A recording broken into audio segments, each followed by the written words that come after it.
best in the world at engineering?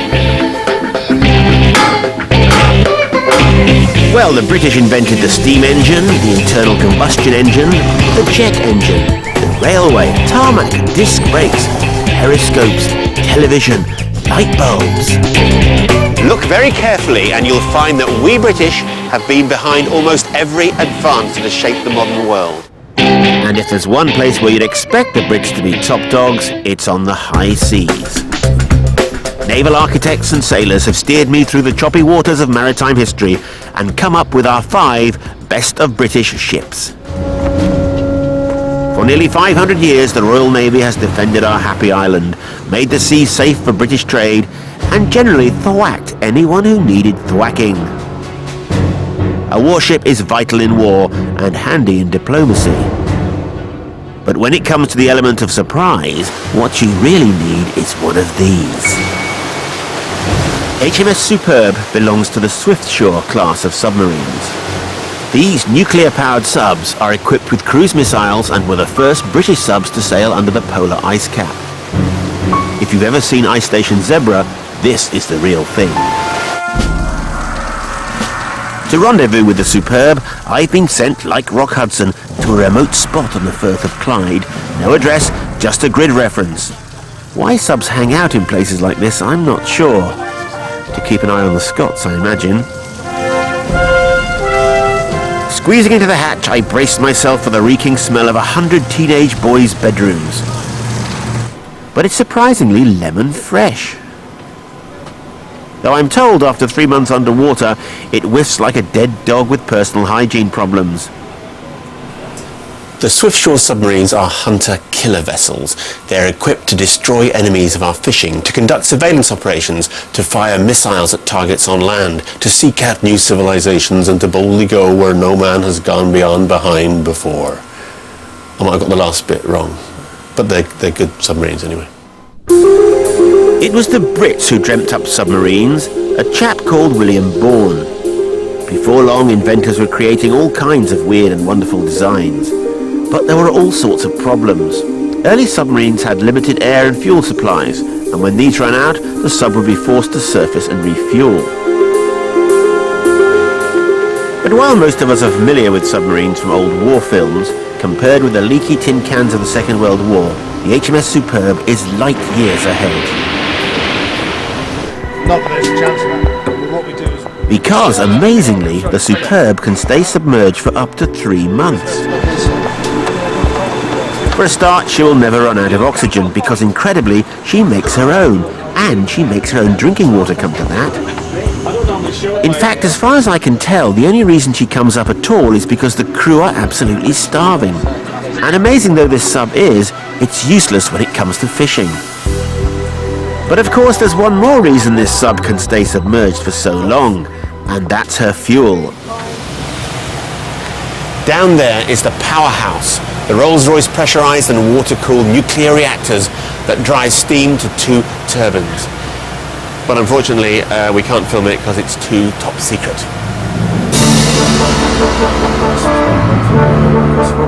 HMS Superb's nuclear reactor can take her dozens of times around the world without refueling. And the crew can only glimpse the outside world through the periscope. And precious few of them get a chance to do that. That's fast. Wow. That's very good. I'm just following the police boat in the crosshairs here. If I had a gun now, I could get him. He's worried now, he's worried, this policeman. Enemy seagull. Peeking at potential targets reminds you what an immensely powerful weapon this is.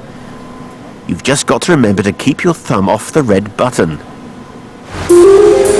With its live nuclear reactor, this sub never sleeps. You just can't turn it off. That's in the bunk space. The crew of 116 men serves in shifts, 6 hours on, 6 hours off, so you only need beds for half of them at any one time. There's not much room, is there? There's not. And as you can there's not much room actually to get in, right? No. So that's a and you get three beds. Oh, 3. Sorry, sir. And So even if you could get a woman back here. Yeah.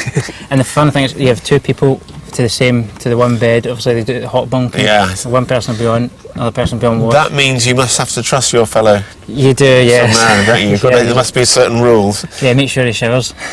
Yeah. So much for the scurvy sea dogs down in the hold. But where are the luxurious officers' quarters? I go in search of white mess jackets, port and cigars. But what do I find? Come in. Now this is the captain's cabin. The reward you get for driving a multi-million-pound piece of naval machinery is a cabin of your own like this, and a tiny single bed with a flowery cover to sleep in. Only you can't get much sleep because you're right next to the control room where it's very, very noisy. But look, you also get a map, computer, telephone, and a curly-whirly. But there's more to life on board a nuclear submarine than just fun and chocolate bars. Sometimes you have to get down to business. And swift shores can be stuffed to the gills with cruise missiles, which can shoot out of the water, fly a few hundred miles, locate 9 Vicarage Terrace and then take out the rear extension. Or alternatively, half of Birmingham. Now there's a thought. 2 swift shore subs saw action in the Falklands War, and superb sister sub, HMS Splendid, fired conventional cruise missiles during the Kosovo War. On board was Chief Petty Officer Coxswain David Diffie. What sort of experience was that? It's very strange actually, because you practice it obviously all the time, but to actually do it for real was a very strange experience and very sobering actually. Yeah. When we actually fired, everything was very quiet after it, and I think people were just taking time really to reflect on the enormity of what they'd just done. It's a humbling experience coming aboard HMS Superb. It clearly takes real skill and guts to operate something as complicated and dangerous as a nuclear sub. And yet these guys do it without a break for months on end, crammed together like sardines.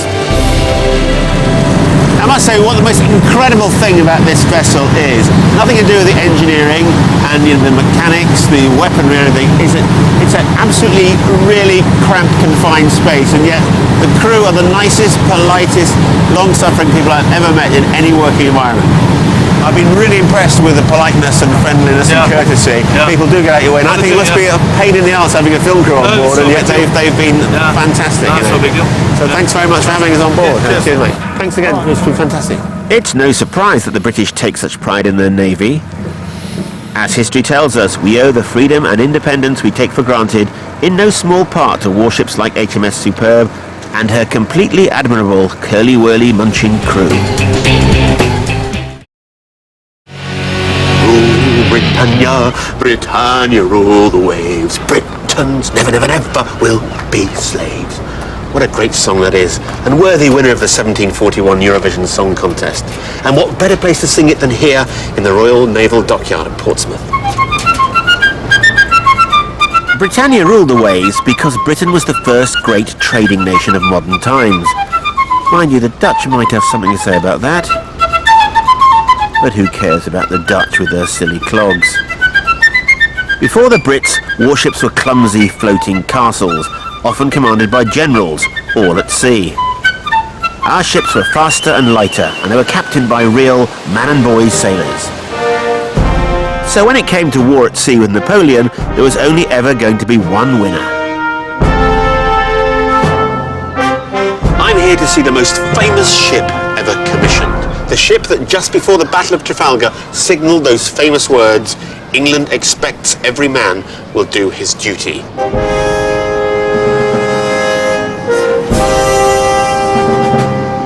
HMS Victory entered history on October the 21st, 1805, the day Nelson taught Napoleon just who ruled the waves. Napoleon had swept across Europe, apparently invincible, at the head of the largest army ever assembled.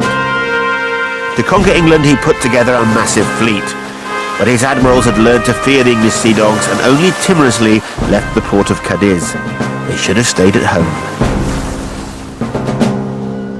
As the enemy drew near, Nelson commanded his ships to attack in a line, 90 degrees to the enemy, a tactic never previously seen.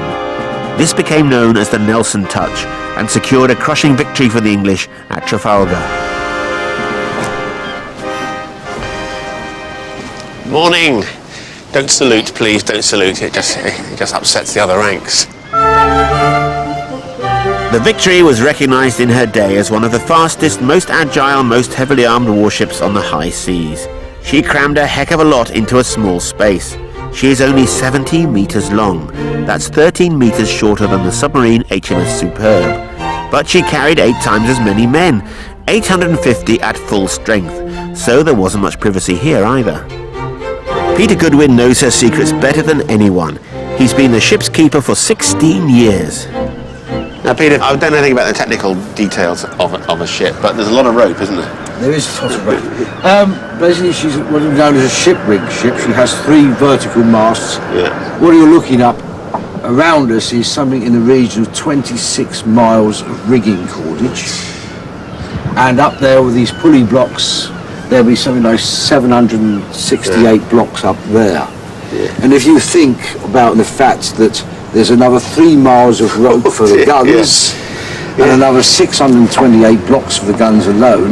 And if you think about men making all the blocks at about 8 hours apiece, then you're talking about 12,000 odd man-hours in this ship alone.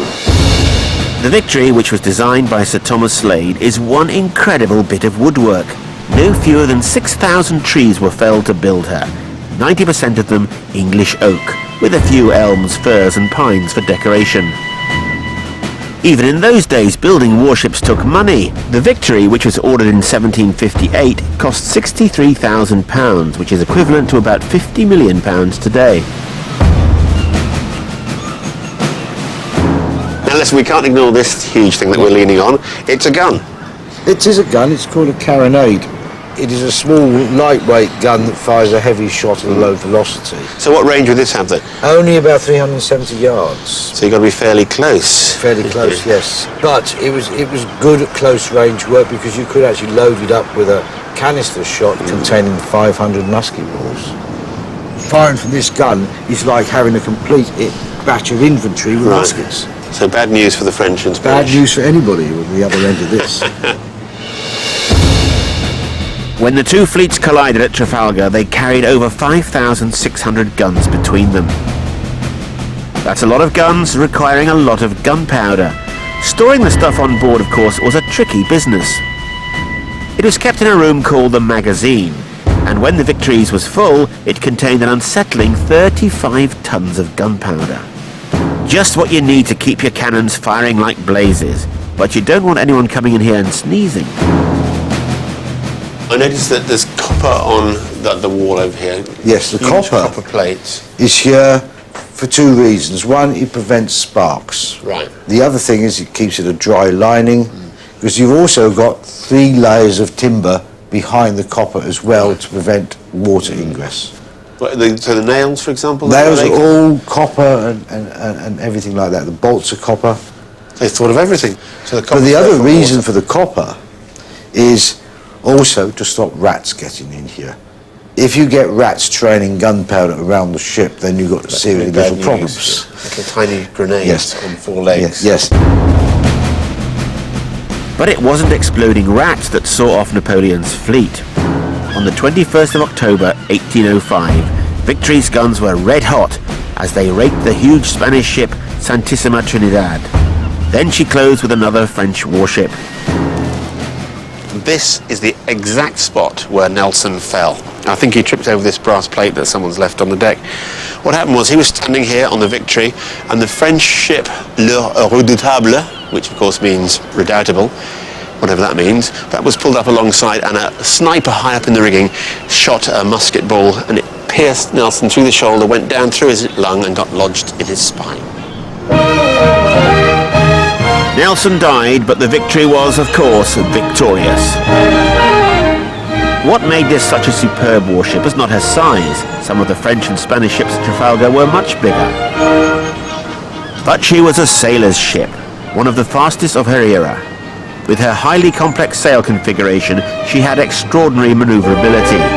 She also had massive firepower, carrying over 100 guns. And of course she had Nelson, who, like Drake before him, was a legend in his own time. Look at this. Nelson's actual diary. Dear diary, got up, had breakfast, beat the French, went to bed. Fantastic. What a day's work. All the latest technologies of the day combined to make HMS Victory the most powerful war machine in the world. She's also a magnificent piece of living history. Shame about the colour though. I mean, what were they thinking? Orange and black? I mean, come on, Royal Navy, you can do better than that. Maybe it was a Wolves supporter painted it. The Victory was the last iconic warship of the age of sail. The world was changing, and it was we British who were changing it. The age of machines was dawning, and this in turn revolutionised how we built our ships. The long history of wooden sailing ships was drawing to a close. The era of metal seafaring machines was beginning. In this series, again and again, I've come across one name. Isambard Kingdom Brunel. Well, okay, 3 names. He was, beyond any doubt, the greatest engineer the world has ever known. A typical Victorian, driven by a desire for progress and a conviction that everything was possible. He built spectacular new structures like the Clifton Suspension Bridge spanning the vast Avon Gorge. His Great Western Railway sliced through the British countryside and launched a new age of high-speed travel. And with the SS Great Britain, he planned a new kind of ship to link Britain with its empire and former colonies.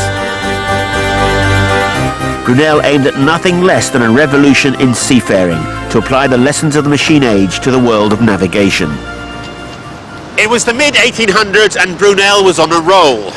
He'd built the Great Western steamship, work was progressing on the Clifton Suspension Bridge, and the Great Western Railway was up and running. He declared himself the engineer of the finest work in Britain, and indeed he was.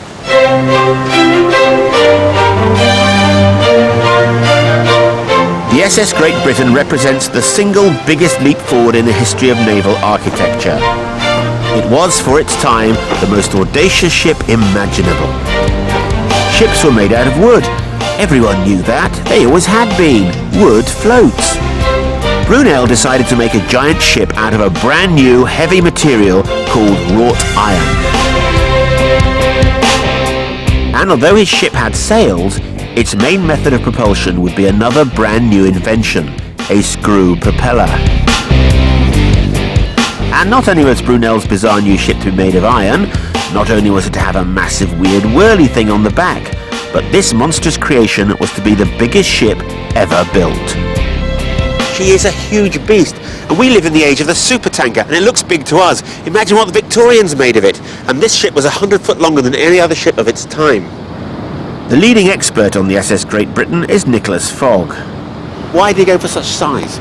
Because he wanted to dominate the Atlantic routes. He wanted to build a passenger liner. There was a huge cargo opportunity as well, and he saw the technology was there to do it. And he made this great bold stroke of huge numbers of innovations in order to achieve it.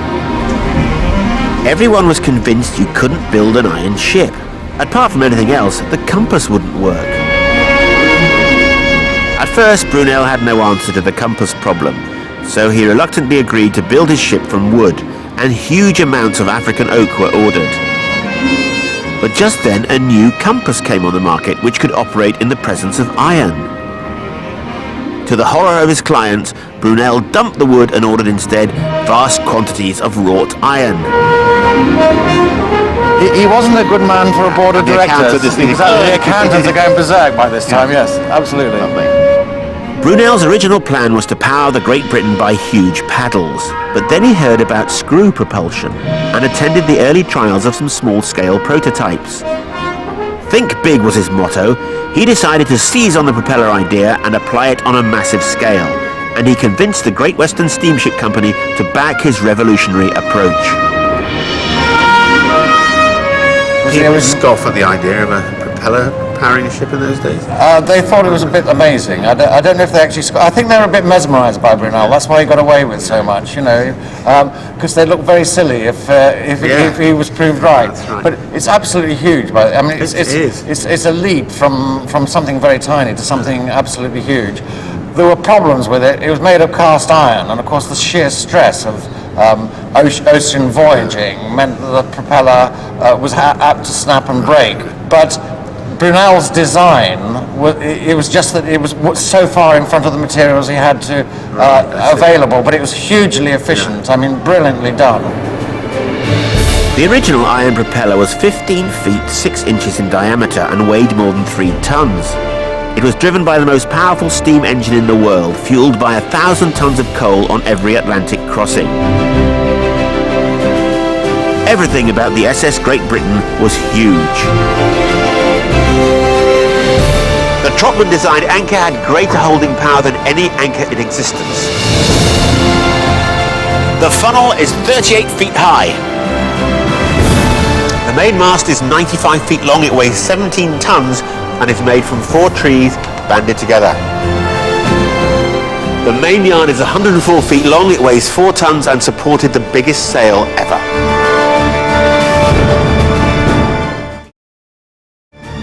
The Great Britain is what's called clinker built, which means it's made of thousands of iron plates which overlap each other and are riveted together.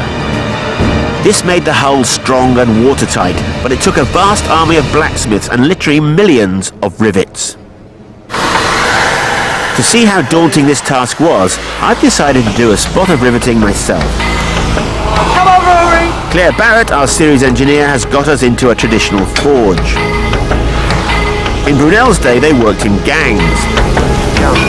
Forge master Mark making the rivets, heater boy Claire ferrying the rivets to the job, jam-pack Sean holding up the rivet, and riveter Rory bashing away like a man possessed.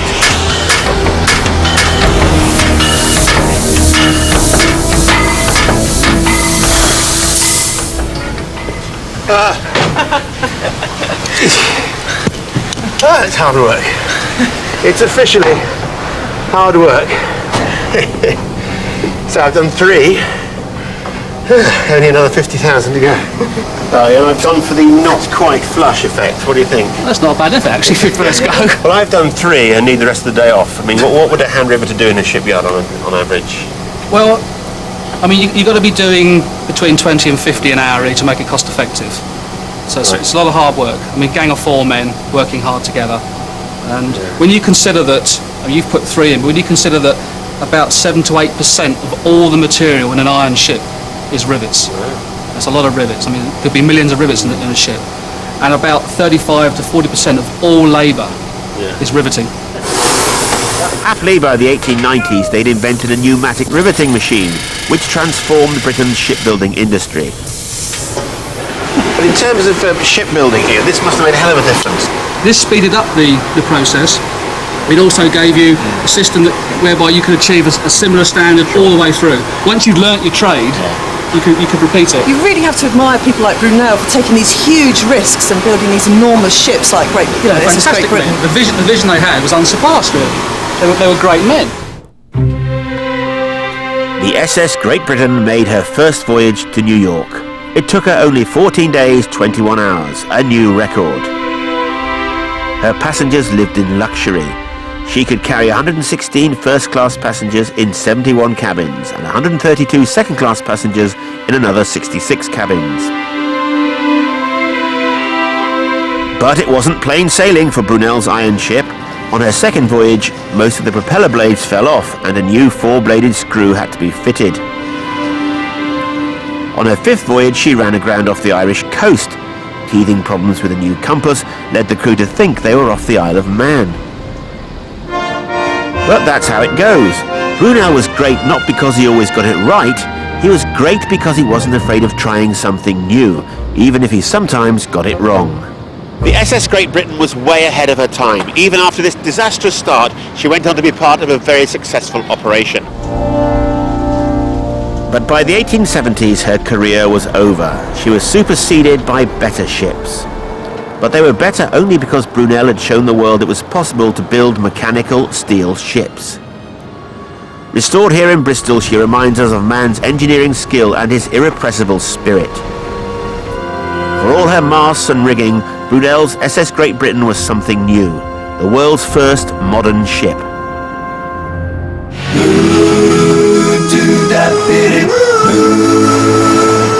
Despite being an A-list international celebrity, I'm not sure I suit California. This is a land of rollerblades and personal trainers and alcohol-free wine. Here men wear suits and jogging shoes at the same time. Californians have many fine qualities, but high on the list you won't find sophistication or style. That's where we come in. Because when it comes to ships, you don't get more sophisticated and stylish than this one. Not that one. This one. Think Noel Coward. Think cigarette holders and cocktail shakers. Think of the ultimate icon of Art Deco, and here it is, the Queen Mary. I'm not sure the denizens of Long Beach deserve her, but here the old girl sits, having found her place in the sun. She simply is the most glamorous ship ever. She was also in her time an engineering marvel, the biggest, fastest passenger liner ever built.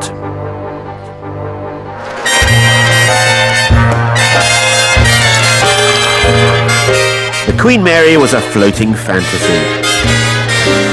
She carried kings and queens, steel magnates and statesmen, socialites and Hollywood stars. Everyone from Winston Churchill to Charlie Chaplin got done up to the nines to promenade along her decks.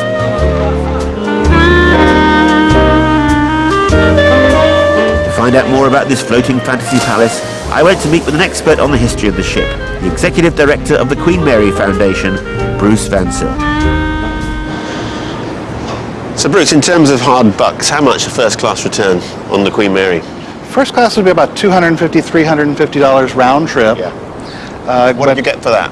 Well, you got a stateroom with a private bathroom, private facilities. Only first class got that. Oh, right. Second class only had a water closet. Third class you had a sink and a chamber pot, and you had to go down the hall and make appointments for your bath. What about the people in steerage? Steerage had to use the portholes. Because they had a hold till they got to New York. They had a hold, yeah. The Queen Mary left Southampton for her maiden voyage to New York on May the 27th, 1936. Filled with nearly 2,000 passengers and a crew of 1,200, Britain's prized liner headed for the open seas of the Atlantic. When she arrived in America, she was bigger than the Beatles. The American press marveled at her 10 million rivets, 2,000 portholes and windows, 2,500 square feet of glass, and 257,000 turbine blades, not to mention the 600 telephones, 210,000 towels, and 700 clocks. Now, one amazing thing about the Queen Mary. Now, this is a special treat for you. Listen to this. Any minute now. Any second now. Yeah. Tension.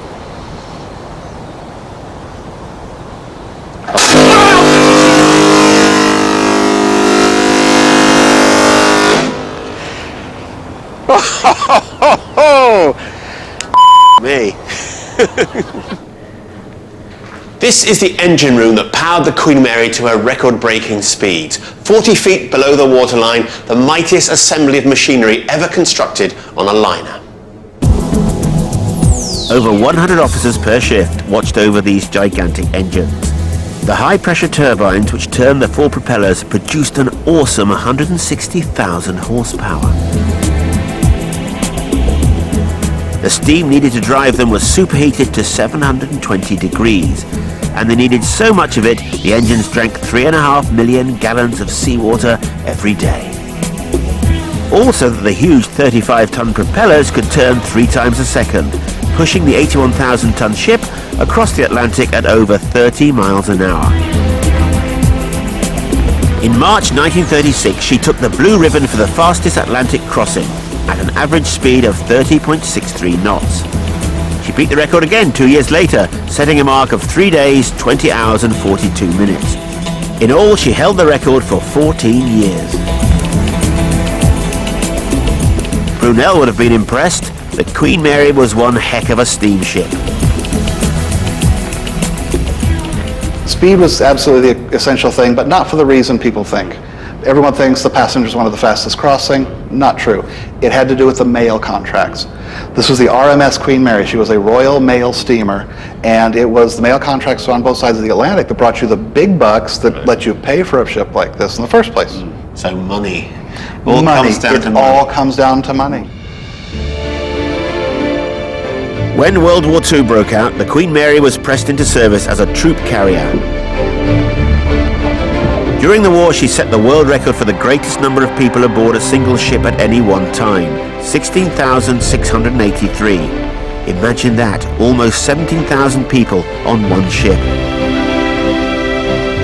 It was cramming the vessel to capacity. Right, so they couldn't use the ballroom and all the first-class luxury places? They filled them with bunks. Yeah, right. Sometimes 21 high. If you had the top bunk, you had to climb before you got to bed. Did that affect the way the ship performed in the water, having that weight on board? Well, she performed kind of heavy, and they had a problem in New York. As they went past the Statue of Liberty, everybody wanted to go to that side of the ship. They actually had to tell the soldiers, don't do it. Really? Because the ship will start to list too much, and she did. Churchill said the efforts of the Queen Mary and her sister ship, the Queen Elizabeth, shortened the war by a year.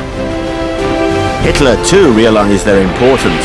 He offered his U-boat captains the equivalent of £150,000 plus the Iron Cross for sinking a queen. U-boats failed and both ships survived the war. After the war, of course, the passenger jet plane came and spoiled the party. By 1967, the Queen Mary was in mothballs. After completing her 1001st transatlantic voyage, she was towed here to Long Beach in California, where she attracts 2 million visitors a year. A monument to a time not that long ago when British ships still set the standard for the world.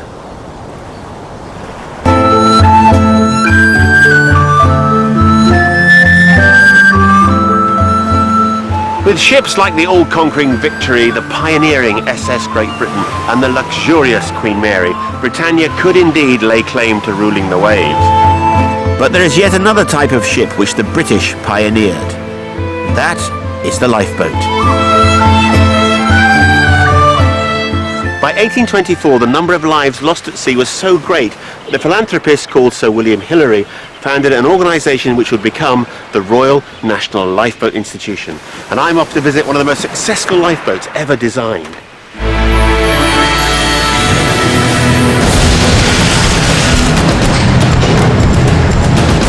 This is the Tyne-class lifeboat. It's a design classic. Since 1982, this extraordinary and highly sophisticated vessel has been in service at lifeboat stations around the UK. 40 of these ships were built at a cost of £560,000 each. To date, they have rescued some 2,000 people from the treacherous waters around Britain.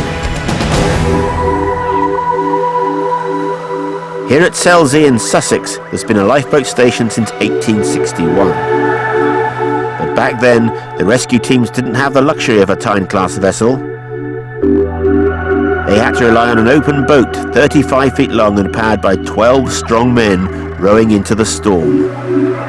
But as lifeboat design evolved, it soon became clear they needed a craft that was not only faster in the water, but also faster to launch. The solution lay in the use of a slipway.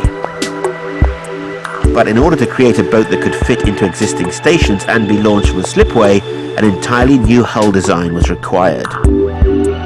And this is it, the world's first fast slipway lifeboat. Let's talk about this boat, because this is the first time I've seen a lifeboat closer, and what I think is it's so clean and so beautiful. I can't believe you've ever launched it before. It's just beautiful. Well, it was actually in the water last night on a training exercise. So not a barnacle in sight. Not a barnacle in sight, no. All I know about this boat is it's called a lifeboat. Yes. Yeah, but there are lots of different sorts of lifeboats, I presume. Yeah. This is a blue and white one. It's a blue and white Tyne-class lifeboat. Tyne-class, yes. okay. So does that mean it was made on Tyneside? Is it? No, it's the classes of lifeboat are named after rivers around the country. We have Sevens, Trents, Mersey, Arun in the past. Are they all different models? I mean, they're all different Severn classes, different types. The Tyne-class was specifically built to go into boathouses like this, and it was designed around the existing boathouses so that it would fit straight in without alteration, which is why it's a fairly low profile compared to the modern lifeboats. The front is rounded to give a soft entry into the water, while the rear is flattened for speed. Meanwhile, the propellers and rudder are carefully tucked away to ensure they aren't torn off when the boat is launched. It really is a beautiful piece of engineering. The Tyne-class lifeboat is as good as useless without the commitment of the crew who man it. so I felt privileged when they asked me to join them on a rescue exercise. Unfortunately, I soon found myself regretting that morning's full English breakfast, which not only threatened to make a reappearance when we were actually out on the water, but also made putting on my lifeboat uniform a tight squeeze. Yeah, this one's blocked at the knee, this one.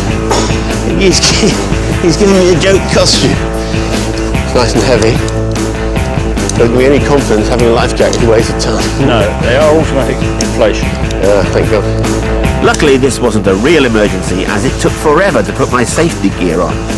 But being part of a lifeboat crew is all about teamwork. I'll do your clutch straps. I'll do your... No, I won't. There's only one way to find out how good the Tyne class boat is, and that's to go out to sea in one. Okay, Coxswain, when you're ready. Okay, Jeff, come with the engines, please.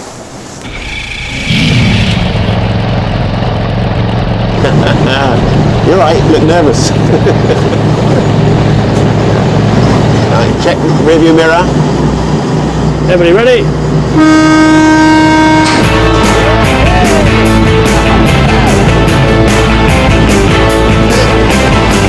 Yes!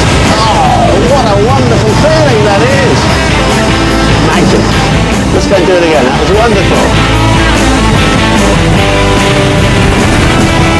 The Tyne class is an impressive piece of design to look at out of the water, but when it hits the sea, you really begin to appreciate just what an awesome machine it is.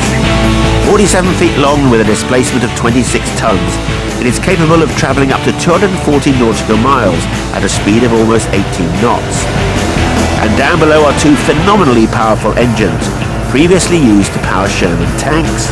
Guzzling fuel at an astonishing 30 gallons per hour, they manage a grand total of 2 miles to the gallon. Okay, that may sound like rotten fuel economy, but it certainly makes for one hell of a ride. As impressive as all this is, the Tyne class has yet one more trick up its sleeve. The Tyne class is all but unsinkable. Time now for a little physics lesson from Claire Barrett.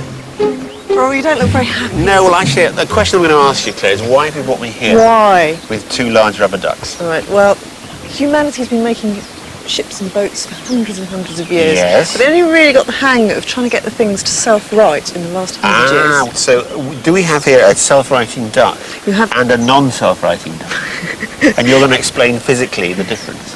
Is that right? Yes. Well, I mean, we've got the concept of ballast. I don't feel at all foolish, by the way. You don't? Good. Standing here, people walking past. Well, that's good. It's secure Yes. in your... Yes, that's right. We're doing it. It's a physics program. Yeah, Yes, honestly, yeah. Top science. Yeah.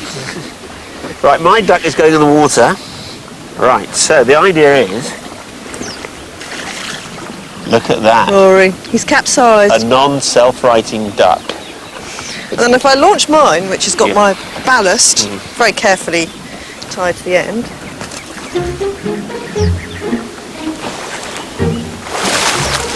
Harder than that, Claire. Come on. It just won't go down, will it? Airtight top and proper ballast on the bottom. Caught here first, ladies and gentlemen. You know what, Claire? This is the only bird I've pulled today. In fact, for 10 years, I should say. And to make sure the modern lifeboat isn't just a dead duck in the water, it follows the same principles. The engines are at the bottom of the hull to provide ballast, while the cabin area is not just waterproof, it's completely airtight. So even if the boat is flipped upside down, its centre of gravity means it simply rights itself. But while the Tyne class lifeboat might be unsinkable, the same isn't true of our crew member who has the unenviable task of being dumped in the sea as part of a training process. There you go, mate. Yeah. Push. Man overboard!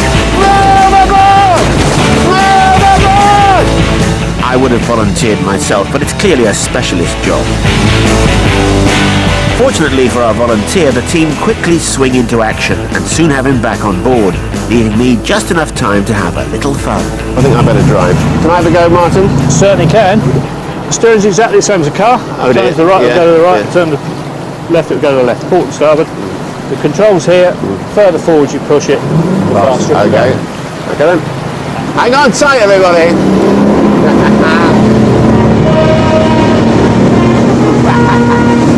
Whee! Right, we're sailing.